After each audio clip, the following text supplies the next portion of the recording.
So a lot of those times, some of those noises, those animalistic things are just triggered by an instinct.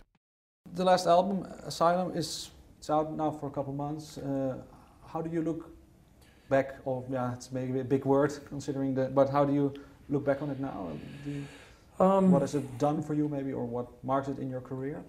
Just very proud of it. I mean, with each album we put out, you know, we don't second guess what it is that works for the band. And the thing is, we stay true to ourselves. We write the music for us, for the four of us, and it comes from the heart. You know, when David sings about something, it's deep subjects, it's something that's meaningful. It's either an experience that he's gone through or we've gone through, or it's an opinion of something.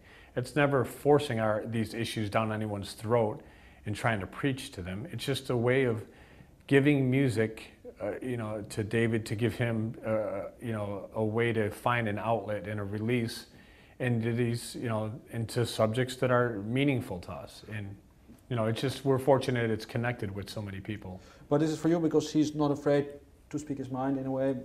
Do you always agree with him, or sometimes even disagree with him, but you still let him? I mean, there's definitely going to be some differences here and there. I mean, it's not, you know, it's... Can you give an example, maybe? Just to give it... Trying to pull something out of me, huh? No. I really can't, because, you know what, we don't stay on the subject too long. I mean, it's just like a married couple, you know, it's not going to be the perfect family all the time. There's going to be a disagreement, and a husband and wife will have an argument and fight. You know, and with us, it's just a matter of how much do we push the issue. If there's something that we're on a different page and we don't feel strong about, then we just move on to the next, you know, to the next idea or the next subject. And, you know, there may be an occasional thought of, you know, we've written so many songs in our career so far, 80 to 90 songs. So then, you know, sometimes there might be a suggestion thrown to David of saying, hey, you know, here's a subject idea, and, you know, how do you feel about it, and see if you could, you know, run with that idea. Can you give maybe... We do this sometimes, talk a little bit more in depth about a specific song, and maybe I would like to talk about The Animal, if that's possible, because okay. It's your video clip.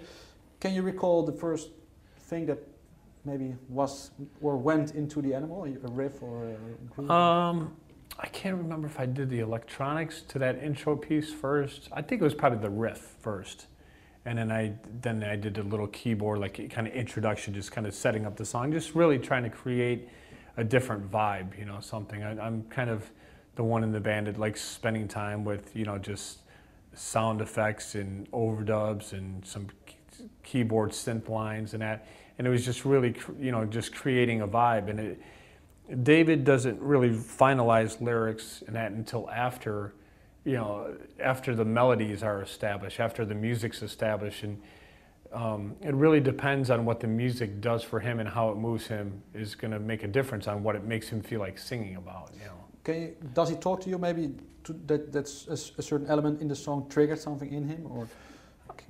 You know, possibly. I mean, a lot of it's just kind of instinct, you know, and people always ask, you know, the signature Down with the Sickness, how he, you know, makes that noise there, and that's kind of become the trademark. And how that came about was really just an instinct of a kind of an animalistic reaction to what that tribal drum beat did to him, and the little pause in the music, and how the band kicked in full power. It was just a reaction to, you know, all of his ideas melodically always is just like a scatting over the top of the music. There's no, at first, there's no real lyrics, no nothing. It's just him kind of improvising a melody on top of that music. And so a lot of those times, some of those noises, those animalistic things are just triggered by an instinct of what that music does for him.